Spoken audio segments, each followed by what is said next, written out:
میاں نواز شریف صاحب کی منت سماجت کی کہ اوورسیز پاکستانی بہت پریشان ہیں، ان پہ گھروں پہ مکانوں پہ قبضے ہو جاتے ہیں، ان کا پرسان حال نہیں ہے، تو آپ کیوں نہ ایک یہاں اوورسیز کمیشن بنا دیں، وہاں پہ ون ونڈو سلوشن ہو، لوگ آئیں یہاں پر آ کے کام کریں۔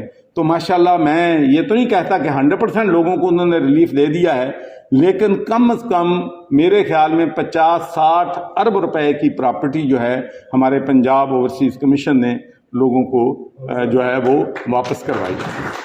تیسرا ادارہ، اس کو بھی کوئی جماعت نئی آنے والی ختم نہیں کر سکی، ریسکیو 11 کو بھی نہیں ختم کر سکی، اور اس کے بعد پنجاب اوورسیز کمیشن کو بھی نہیں ختم۔ تیسرا ادارہ جو میں نے بنایا وہ پنجاب آب پاک اتھارٹی تھا۔ میری ایک خواہش تھی کہ پاکستان میں 2/3 لوگ جو ہیں بیماریوں میں ہیں بیکاز آف ڈرٹی واٹر، گندا پانی پینے کی وجہ سے لوگ بیماریوں میں، ہسپتالوں میں بھرے پڑے ہیں۔ اور جب میں 2013 میں گورنر بنا تھا تو یہ جو ہمارا چلڈرن ہاسپٹل ہے، اس کو میں نے گلاسگو کے چلڈرن ہاسپٹل سے ٹن کو اڑایا تھا، تو اس وقت ان کی ایک ٹیم یہاں پر آئی ہوئی تھی، تو انہوں نے مجھے بتایا کہ 1 لاکھ بچہ ہر سال گندا پانی پینے کی وجہ سے ہسپتال میں آتا ہے۔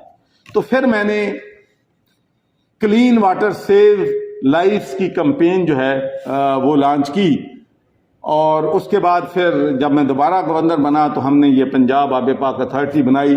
وہ بھی ایک بہت لمبی سٹوری ہے کہ کتنی مشکلات تھیں، کتنے ہرڈل سے، لیکن میں نے ایک بات کہی تھی، میں نے کہا کہ صرف 2% آف دا بجٹ، 2% پنجاب کا بجٹ مجھے دے دو، میں پنجاب کے ہر کونے میں، ہر شہر میں پینے کا صاف پانی پہنچا دوں۔